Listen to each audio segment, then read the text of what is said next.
Est-ce qu'on peut vraiment être rentier en France? Être rentier, concrètement, ça veut dire quoi? Ça veut dire vivre de ses investissements. De manière moderne, on pourrait parler aussi du mouvement FIRE, c'est-à-dire Financial Independence, Retire Early. L'idée, c'est quoi? C'est d'investir beaucoup en bourse ou en immobilier et de vivre finalement de ses revenus d'investissement sans avoir de revenus salariés ou d'entrepreneurs. Et globalement, en France, il y a une spécificité un petit peu particulière, c'est qu'il y a une taxe qui est justement visée à ces rentiers. Donc si vous avez pour projet effectivement de vivre ce type de vie, eh bien c'est intéressant de savoir comment fonctionne la taxe Puma. Alors la taxe Puma, en gros, elle permet de financer une couverture maladie pour tout le monde, et on va essayer de voir ici justement comment elle fonctionne. Alors effectivement, hein, l'idée c'est d'avoir des cotisations sociales et ça vise notamment tous les rentiers parce qu'en fait ça vise toutes les personnes qui gagnent des revenus du capital sans avoir beaucoup de revenus de travailleurs. Alors concrètement, il y a trois conditions qu'il faut réunir pour être redevable de la taxe Puma. Ce qu'il faut bien comprendre, c'est que c'est si et seulement si vous remplissez les trois conditions que vous devez payer cette taxe. Donc à partir du moment où, d'une manière ou d'une autre, vous ne remplissez pas une des conditions, alors vous n'avez pas à payer la taxe. Donc première condition, c'est de gagner moins qu'un certain montant sur des activités professionnelles en tant que salarié ou micro-entreprise. Concrètement, en 2023, c'était moins de 8 700 euros, donc 9 000 euros, on va dire. Donc, à partir du moment où, déjà, si d'une manière ou d'une autre, vous gagnez plus de 9 000 euros par une activité professionnelle, eh bien, vous n'avez pas à la payer.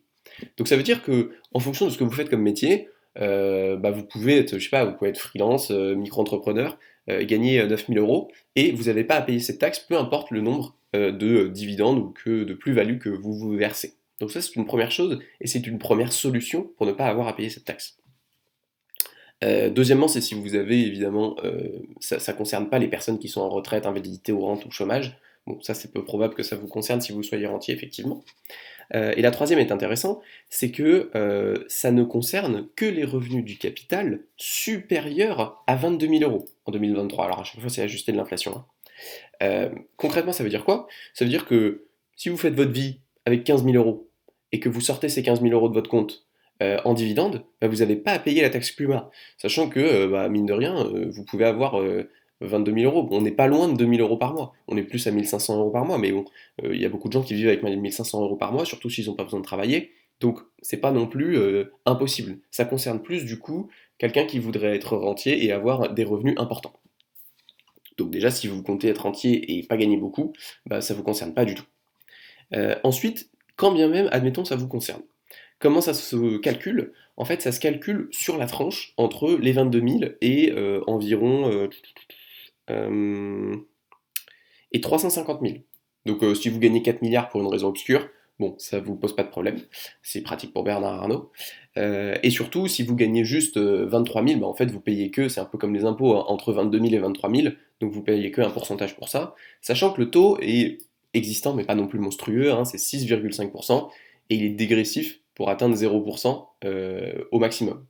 Donc en gros, vous payez plus entre 22 000 et 23 000 qu'entre 50 000 et 51 000. C'est un petit peu, enfin, je sais pas pourquoi ils ont fait ça, mais c'est comme ça. Concrètement, qu'est-ce que ça veut dire?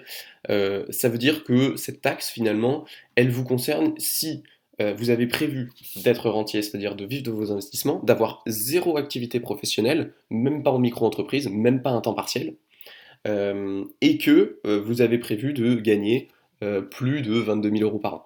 Donc ça peut concerner pas mal de gens, néanmoins faites les calculs en fonction de votre situation, il me semble que c'est assez négligeable, et quand je vois des personnes dire «Ah mais vous comprenez, être rentier en France, être FIRE en France, c'est pas possible à cause de la taxe Puma, bon, pour moi c'est clairement exagéré.